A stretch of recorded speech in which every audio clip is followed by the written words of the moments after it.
Hello viewers, আজ আবার একটি নতুন ভিডিও নিয়ে। যদিও ভিডিওটা নতুন, তবে বিষয়টা পুরনো এবং আনন্দেরও সংবাদ বটে। যারা রোজ ভ্যালিতে ইনভেস্ট করেছিলেন তাদের কাছে সুখবর। রোজ ভ্যালি টাকা ফেরানোর প্রক্রিয়া শুরু হয়ে গেল। স্ক্রিনে যে ওয়েবসাইটটি দেখতে পাচ্ছেন, সেই ওয়েবসাইটের মাধ্যমে আপনারা আপনাদের আমানতের টাকা ফেরত পাবেন। প্রত্যেকের কাছে অনুরোধ রইল, ভিডিওটি পুরো দেখুন, যাতে কোনো পয়েন্ট আপনাদের মিস না হয়ে যায়। যদি ভিডিওটি ভালো লাগে, লাইক শেয়ার করবেন এবং আমার চ্যানেলটিকে সাবস্ক্রাইব করবেন। তাহলে চলুন শুরু করা যাক।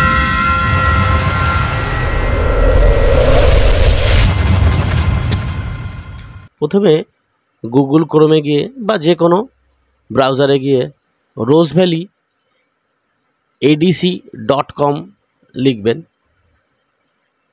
আপনাদের সামনে এমন একটি ইন্টারফেস খুলে যাবে। উপরে ডান দিকে আপলোড সার্টিফিকেটে ক্লিক করলে এমন একটি ইন্টারফেস খুলে যাবে। এখানে প্রথমেই লিখতে হবে কোম্পানির নাম। ডান দিকে দেওয়া রোজ ভ্যালির রিসিট অনুসরণ করলে দেখবেন উপরেই যে লাল বর্ডার দেওয়া আছে, সেখানে নাম পেয়ে যাবেন আপনারা, কোম্পানির নাম।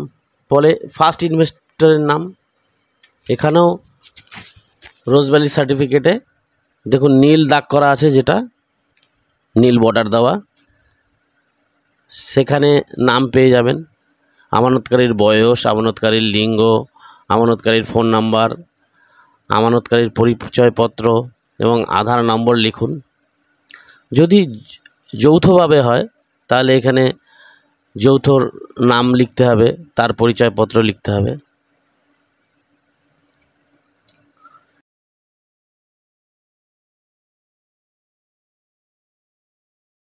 এখানে পিতা বা স্বামীর নাম, অ্যাড্রেস,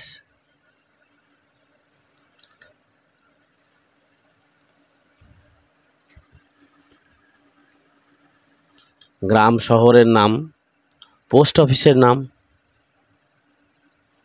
পুলিশ স্টেশনের নাম, কোন স্টেট, কোন জেলা,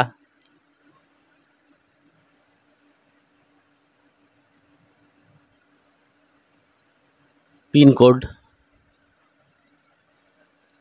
নিচে আপনার ব্যাংকের ডিটেলস। আপনি আমানত কোন অ্যাকাউন্টে ফেরত চান তার ডিটেলস দিতে হবে। প্রথমে ব্যাংকের নাম, ব্যাংকের ব্রাঞ্চ কোড,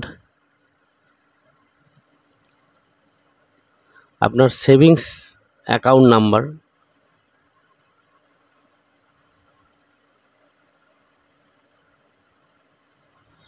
MICR কোড ব্যাংকের পাসবইয়ে পেয়ে যাবেন এবং IFSC কোড, এটাও ব্যাংকের পাসবইয়ে পেয়ে যাবেন।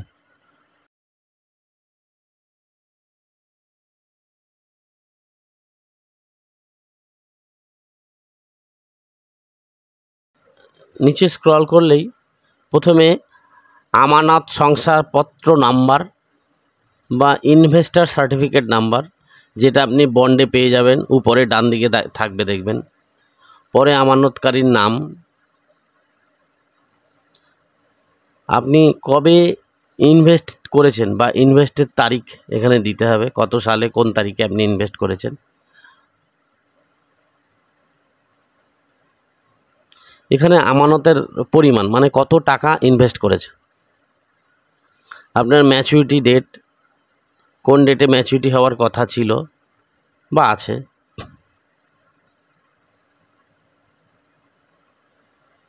কোম্পানি থেকে কোনো টাকা আজ অবধি পেয়েছেন কিনা, যদি পেয়ে থাকেন তাহলে কত টাকা সেটা লিখতে হবে,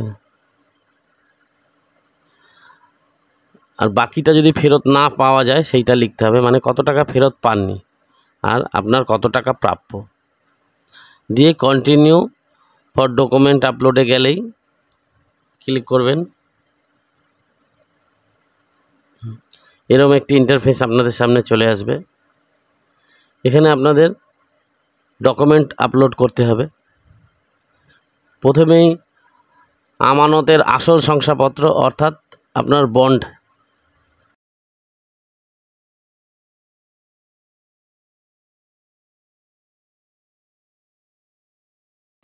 যদি জমা দেওয়ার সময় কোনো রসিদ থাকে তাহলে সেটা দেবেন, না থাকলে ওই আমানত বন্ডই পুনরায় দিয়ে দেবেন। আপনার আধার, প্যান, ভোটার যে কোনো একটি এখানে দিয়ে দেবেন। পরে অ্যাড্রেস প্রুফ, ওই আধার, প্যানে হবে না, আধার, ভোটার, ড্রাইভিং লাইসেন্স যা হোক এখানে একটি দিয়ে দেবেন। চেষ্টা করবেন সমস্ত ডকুমেন্টস পিডিএফে দেওয়ার।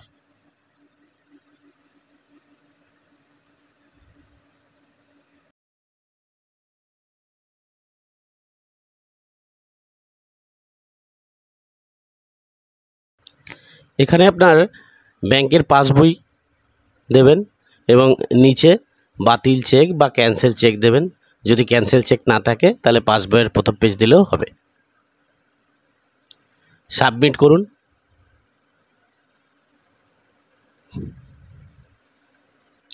সাবমিট করলেই আপনার অ্যাপ্লিকেশান সাকসেসফুল হয়েছে স্ক্রিনে মেসেজ দেবে। ইনভেস্টর সেভড সাকসেসফুলি বলে। এখানে আপনি কোনো অ্যাকনলেজমেন্ট নাম্বার বা কিছু পাবেন না, কিন্তু আপনার অ্যাপ্লিকেশান সঠিক হয়েছে কিনা বা জমা পড়েছে কিনা জানার জন্য পুনরায় ব্রাউজারে গিয়ে ইনভেস্টরে বাটনে ক্লিক করুন। এখানে এরকম একটি ইন্টারফেস খুলে যাবে। এখানে এন্টার সার্টিফিকেট নাম্বার লিখে সার্চ করলেই দেখবেন আপনার সার্টিফিকেট নাম্বার, ইনভেস্টরের নাম, ইনভেস্ট অ্যামাউন্ট শো হবে এবং নিচে your application is pending for approval, verification will be start shortly, এটা স্ট্যাটাসে দেখাবে। অর্থাৎ আপনার অ্যাপ্লিকেশান সঠিকভাবে জমা হয়েছে। আমার ভিডিওটি পুরো দেখার জন্য আপনাদেরকে ধন্যবাদ। আপনাদের দিন শুভ হোক।